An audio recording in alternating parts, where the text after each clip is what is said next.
आज के एपिसोड में एक बार फिर वही पुराना ड्रामा छिड़ा हुआ है। गिन्नी हमेशा की तरह अपनी दुख भरी कहानी का राग आलापते बैठी है। सब मुझसे नफरत करते हैं। मेरे पति अभय सिंह राजपूत, हाँ वही जिसे भी मुझसे घिन आती थी, वह अंजलि पर जान छिड़कता था। पूरा का पूरा त्रिकोण वाला प्यार था। गिन्नी की आवाज में जलन, दर्द और नफरत साफ झलकती है। उधर जब अंजलि गिन्नी को कॉल करती है तो गिन्नी का पहला वाक्य ही आग लगा देता है। अमन तो कब का मर चुका, तूने अपने ही देवर से शादी क्यों नहीं कर ली?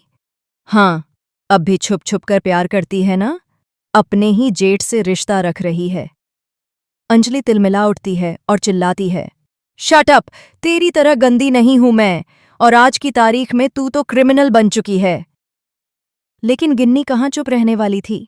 वह तुरंत पलटकर कहती है, नहीं, मैं क्रिमिनल नहीं हूं, मैं रानी हूं, अंडरकवर की रानी, बंगाली दामोदर मौजूमदार की बीवी हूं मैं, समझी? इसके बाद गिन्नी फोन को स्पीकर पर कर देती है। सामने बैठी पद्मा की रोती हुई आवाज कॉल पर सुनाई देती है, वकील दीदी, मुझे बचा लो, मैं सबके सामने सच बोलना चाहती हूं।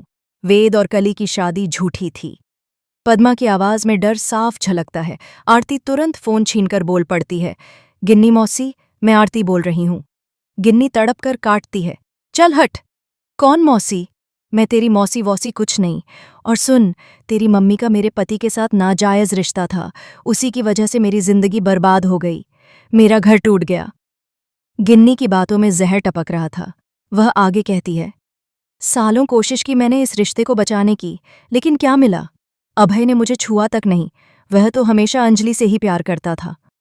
अतीत की जलती राख को हवा देते हुए गिन्नी रोने, हंसने और पागलपन के बीच हदें पार करने लगती है। उधर गिन्नी की भड़काई हुई बातें सुनकर अभय भी अपना आपा खो बैठता है और कह देता है, हाँ, मैं आज भी सिर्फ अंजलि से ही प्यार करता हूं। उसके यह शब्द सुनकर अंजलि के पैरों तले जमीन खिसक जाती है। जब सबको पता चलता है कि कॉल के पीछे गिन्नी थी, घर में तूफान मच जाता है। गिन्नी की बातें और उसका नाटकीय खेल परिवार के बीच जहर की तरह फैलने लगता है। आरती अपनी ही मां को गलत समझने लगती है। अब तक तो मुझे शक था, अब यकीन हो गया।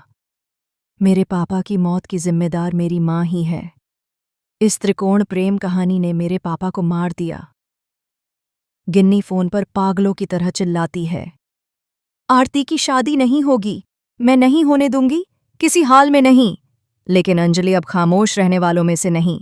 वह दृढ़ आवाज में कहती है, सुन गिन्नी, आरती की शादी रोकना तेरे बस की बात नहीं, भगवान के बस में भी नहीं। अब सवाल ये है, क्या आरती आखिरकार अपनी मां पर भरोसा करेगी या गिन्नी के जहरीले शब्दों पर? किस्मत यह फैसला करेगी। इसके बाद घर में तनाव की गहरी परछाइयां फैल जाती हैं। सच और झूठ की लड़ाई अब और खतरनाक मोड़ लेने वाली है। आने वाले एपिसोड में पता चलेगा कि आरती किस पर विश्वास करती है, अपनी मां अंजलि पर या गिन्नी के फैलाए जहर पर। बस जुड़े रहिए एडवोकेट अंजलि अवस्थी के साथ। और